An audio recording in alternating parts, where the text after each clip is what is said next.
Hello, community groups. Today's passage is found in Luke chapter 10, verses 25 through 37, and it reads, On one occasion, an expert of the law stood up to test Jesus.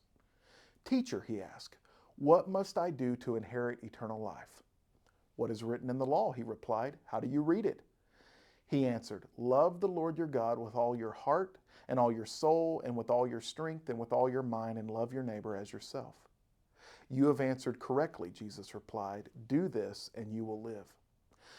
But he wanted to justify himself, so he asked Jesus, And who is my neighbor? In reply, Jesus said, A man was going down from Jerusalem to Jericho when he was attacked by robbers. They stripped him of his clothes, beat him, and went away, leaving him half dead.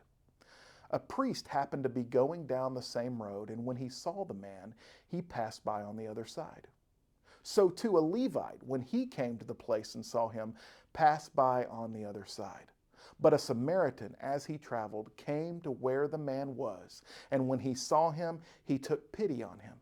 He went to him and bandaged his wounds, pouring oil and wine. Then he put the man on his own donkey, brought him to an inn, and took care of him. The next day he took out 2 denarii and gave them to the innkeeper.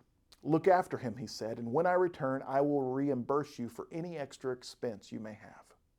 Which of these 3 do you think was a neighbor to the man who fell into the hands of the robbers? The expert in the law replied, The one who had mercy on him. Jesus told him, Go and do likewise. You see, the drop from Jerusalem, which lies about 2,700 feet above sea level, to Jericho, which lies 17 miles away, is about 800 feet below sea level, and it's more than a 200-foot drop per mile. This terrain is incredibly barren, almost void of any vegetation, and very hilly, with numerous hiding places for bandits along the way, along this notoriously treacherous road. A priest and a Levite, 2 very religious men who actually worked in the temple, passed by him on the other side of the road, which is a very interesting way for religious people to act. But then a Samaritan, someone who is a bad guy in all the Jewish stories. I mean, in our day and age, we might say a Nazi.